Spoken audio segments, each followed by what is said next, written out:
Hello everyone, welcome to NCERT topper classroom. मेरा नाम है अमित और आज की क्लास में हम सॉल्व करेंगे एक्सरसाइज 9.1 से क्वेश्चन नंबर 5 को सॉल्व करेंगे। देखिए क्वेश्चन नंबर 5 क्या कहता है। The point P, Q, R, S, T, U, A and B are on the number line such that TR is equal to RS is equal to SU and AP is equal to PQ is equal to QB. Name the rational numbers represented by P, Q, R and S। ये एक number line दी हुई है। इसमें क्या कह रहा है इस नंबर लाइन के बारे में कि जो ये पॉइंट है, जैसे एस यू है, ये जो डिस्टेंस है वो इक्वल है इस डिस्टेंस के और वो इक्वल है इस डिस्टेंस के, मतलब ये तीनों आपस में इक्वल है। उसी तरीके से ये जो AP की जो डिस्टेंस है और ये जो PQ की डिस्टेंस है और ये जो QB की डिस्टेंस है ये इक्वल है।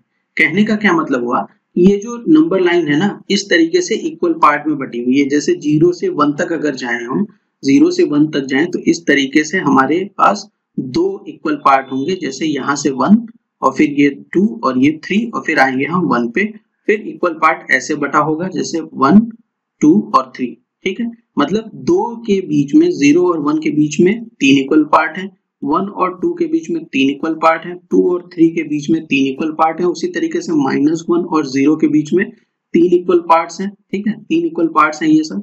तो ये बेसिक सा इंफॉर्मेशन मिल गया हमें इस स्टेटमेंट से कि जो हमारे 0 से लेके 1 तक है और 1 से लेके 2 तक या 0 से लेके -1 तक, ये सारे जो बीच के जो टर्म्स हैं 0 से लेके 1 तक, इसमें 3 पार्ट इंक्लूडेड है। ठीक, समझ गए इतनी सी बात। अच्छा, अब आते हैं क्वेश्चन पे। देखिए क्वेश्चन क्या कह रहा है। क्वेश्चन कह रहा है कि हमें P मार्क करना है, Q मार्क करना है, R और S। ठीक है, हमें क्या मार्क करना है, P, Q, R और S को मार्क करके बताना है कि ये नंबर लाइन पे कौन से रैशनल नंबर से रिप्रेजेंट होते हैं। ठीक, अच्छा अब हम आते हैं, सबसे पहले हम इस पे बाकी जगहों पे भी इस तरीके का डिवीजन कर लेते हैं। देखिए यहाँ पे कितना लाइन्स है, 1 2 लाइन है 2 और 3 के बीच में। ठीक है, तो इसी तरीके से 2 लाइन हम यहाँ भी कर लेंगे, यहाँ भी 2 लाइन कर लेंगे। ठीक है, और यहाँ भी 2 लाइन कर लेंगे। अब हमारे लिए क्या हो जाएगा, हमारे लिए इनकी नंबरिंग करना आसान हो जाएगा। ठीक, अच्छा एक चीज और जो समझ में आती है वो क्या है कि 0 से लेके 1 तक में ये 1/3 पार्ट है, ये 1/3 पार्ट है और ये 1/3 पार्ट है। ठीक, इसी तरीके से सो ऑन आगे तक भी जाएगा, मतलब एक ये वाला पार्ट क्या शो कर रहा है, 1/3। ठीक, 1/3 है ना। अच्छा ये चीज समझ में आ गई। तो इसमें हम क्या कर सकते हैं कि इसको मैं मिटा देता हूं इस तरीके से। ठीक है, तो एक जो छोटी यूनिट है वो 1/3 है, एक छोटी यूनिट जो है वो 1/3 है, और उसी तरीके से हमें P और Q के बारे में बताना है। तो देखिए यहाँ से 0 से आप चलेंगे P के लिए तो 1 2 3 4 5 6 7 तो ये आ गया डिनोमिनेटर में, और डिनोमिनेटर में क्या आ जाएगा 3। आप इस तरीके से भी कर सकते थे, अगर आप इस तरीके से समझने में अगर थोड़ी सी दिक्कत हो रही है आप इस तरीके से समझ सकते हैं कि एक यहाँ से यहाँ तक का प्लेस, ये वाला कलर ले लेता हूँ, यहाँ से यहाँ तक का प्लेस ये 1/3 है, और इस तरीके से यहाँ तक जाएंगे तो 7 बार जाएंगे, तो 1/3 plus 1/3 plus 1/3 plus 1/3 plus 1/3 plus 1/3 plus 1/3। ठीक है, ये हो गया 7 1/3। देखिए 1 2 3 4 5 6 और 7, इसको आप ऐड करेंगे ना तो ये 7/3 ही आएगा।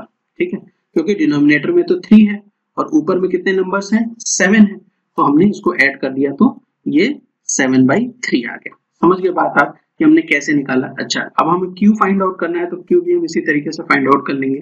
देखिए Q कहाँ पे है, 0 से 1 2 3 4 5 6 7 8, तो ये कहाँ है 8/3।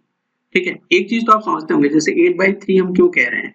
देखिए ये इसका अगर 3 पार्ट करते हैं, है ना, इस तरीके से 3 पार्ट करते हैं, तो हम इस वाले से इस वाले पे जाएंगे तो ये 1/3 है, इस वाले से इस वाले पे जाएंगे तो 1 और 2 2/3 हो गया, और यहाँ से हम डायरेक्ट अगर एंड पॉइंट पे चले जाएं यहाँ पे इस तरीके से, तो ये क्या हो जाएगा 3/3, दैट इज 1। समझ के बाद, इसीलिए हम इसको इस तरीके से कर रहे हैं। अच्छा नेक्स्ट जो पॉइंट मार्क करना है वो है R को मार्क करते हैं। ठीक है, R को देखिए, R यहाँ पे है माइनस साइड में, तो यहाँ से चलेंगे माइनस में, 1 2 3 4 5 6 7, आर क्या है -7/3 है, आर क्या है -7/3 है, और एस उसी तरीके से क्या है -8/3 है, एस क्या है -8/3 है।